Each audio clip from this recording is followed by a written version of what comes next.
Good morning. How's everyone doing? Again, what happened to my screen? Technology is great when it works, not so much when it doesn't. So again, good morning. For those who observe, blessed Holy Week. For those who observe, blessed new moon, or excuse me, blessed full moon.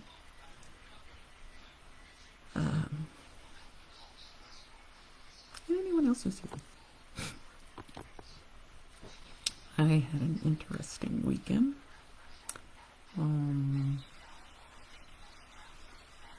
I'll go into that in a different post, but today, if I can find the article, there was something I came across that I found kind of interesting in terms of early signs of dementia. And if I can pull this up and do a screen share, it will work wonderfully.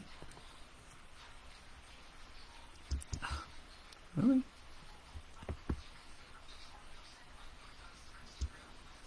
Okay. Technology is great when it works.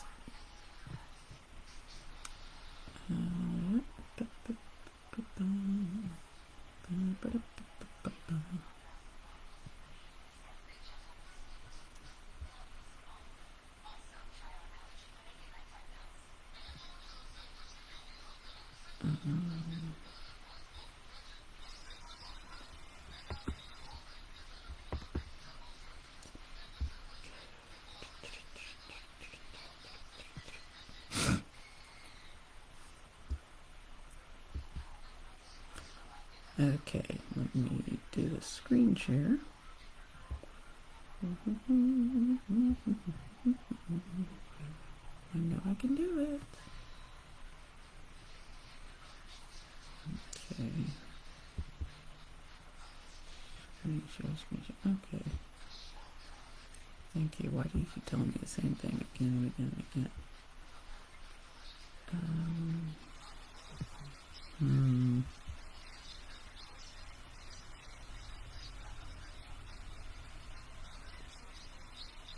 How do I do it?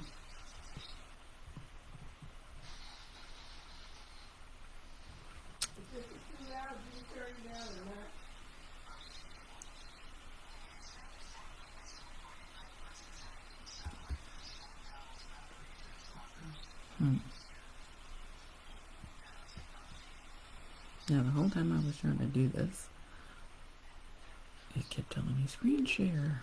Now, where the heck is screen share?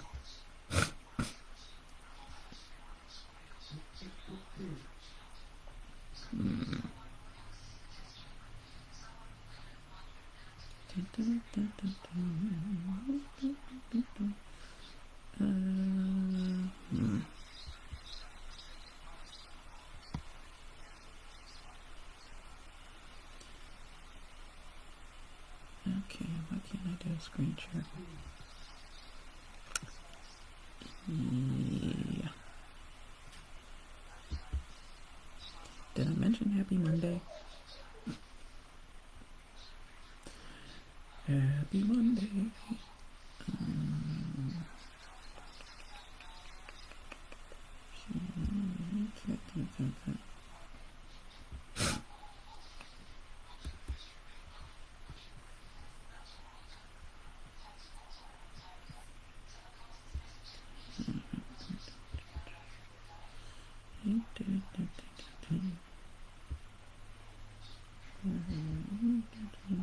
Okay.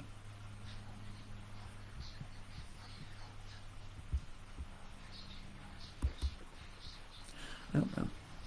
I cannot find the screen share button. That'll be for next time. Okay. Anyway.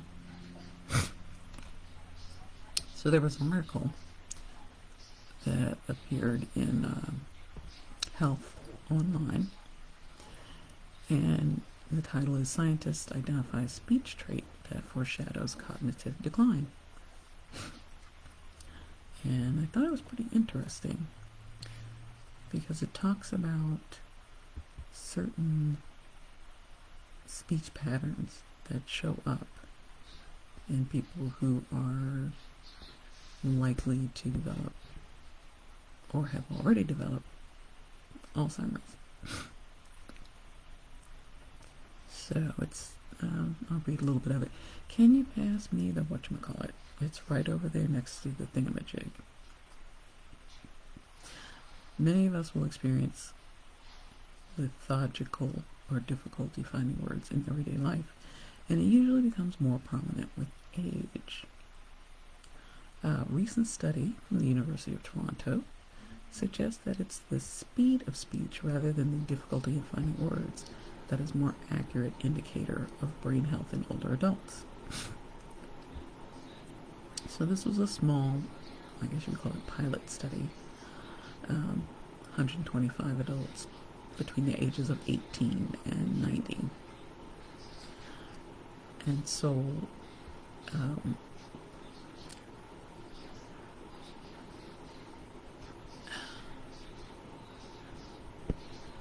study used a picture word interference task designed to separate the two steps of naming an object, finding the right word, and instructing the mouth on how to say it out loud. Participants were shown pictures of everyday objects, such as a broom, while being played an audio clip of a word that is either related in meaning, such as mop, which makes it harder to think of the picture's name, or which sounds similar, such as groom, which can make it easier. The study found that natural speech speed of older adults was related to their quickness in naming pictures. This highlights that a general slowdown in processing might underlie broader cognitive and linguistic changes with age rather than a specific challenge in memory retrieval for words. So, basically, this study is saying that we all have those moments where it's like, okay, you can't remember what the name of something is. But what happens is the speed at which you can identify something is a better indicator of cognitive health. So, if you're looking at a picture or you have someone look at a picture and you ask them, what is it? You can gauge how long it takes them to come up with the correct name. Now, in this study, they challenged them with having an audio saying something similar. So if, I'll do the broom example. The broom example is great. So they would play the word, mop, while showing this picture and ask the person what it is a picture of. And depending on how long it takes them to identify correctly, the longer it takes, the more likely they're experiencing some type of cognitive decline, which is nice because what they have now, they have the draw the clock thing. I don't know if you know that, but where you have someone draw a clock face and put the hands of the clock at a certain time. And if someone's experiencing cognitive decline, they may not be able to put the hands of the clock at the time that you indicated. They may reverse the picture. They may not be able to draw a circle. It might be an odd shape. They may have the numbers outside of the clock, if they had numbers at all. And that's pretty much a standard type of test for cognitive decline. And I could see where that would make sense with someone experiencing more advanced stages of cognitive decline. But again, it's not as specific. Whereas when you get to naming pictures, one, it's a lot easier for someone to identify a picture. You know, kind of thinking of it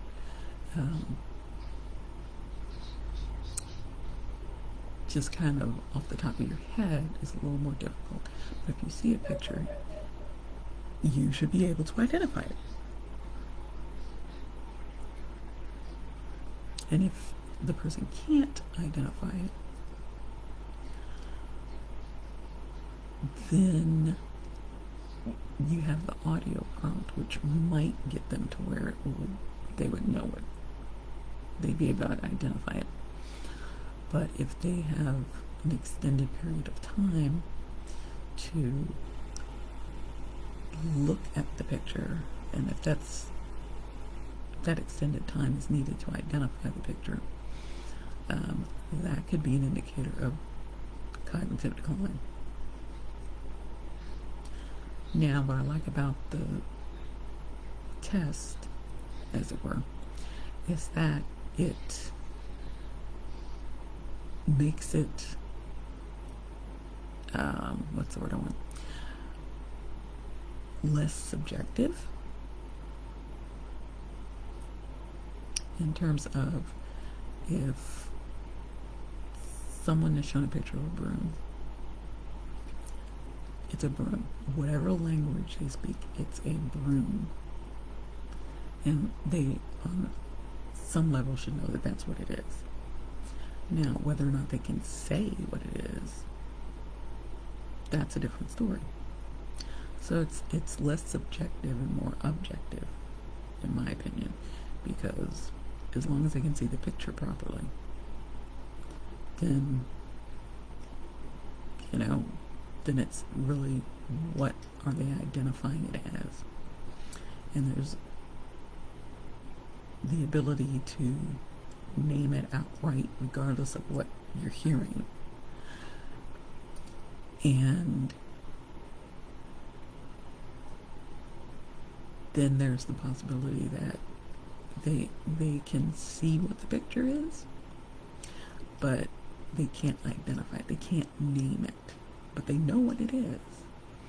And so that's when you get into a lot of the thingamajigs and whatchamacallits and word finding issues, which is something that's also experienced with some instances of stroke,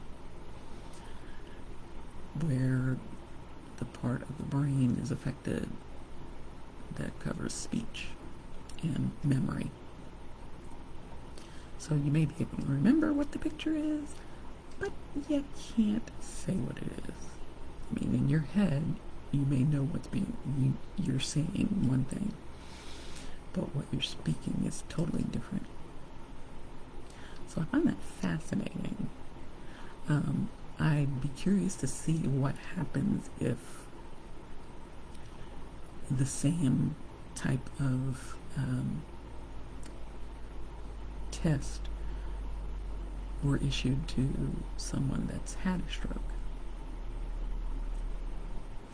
Because I'm just curious to see if it would show an issue related to the stroke, or if it could be an indicator that there is cognitive decline going on with the stroke. So I'm not sure how you could set that up, but I'm not a researcher, so used to be, not anymore. But yeah, that would be interesting to see the comparison and to see with interventions what the results would be, possibly. So that's where my brain is today for this topic. And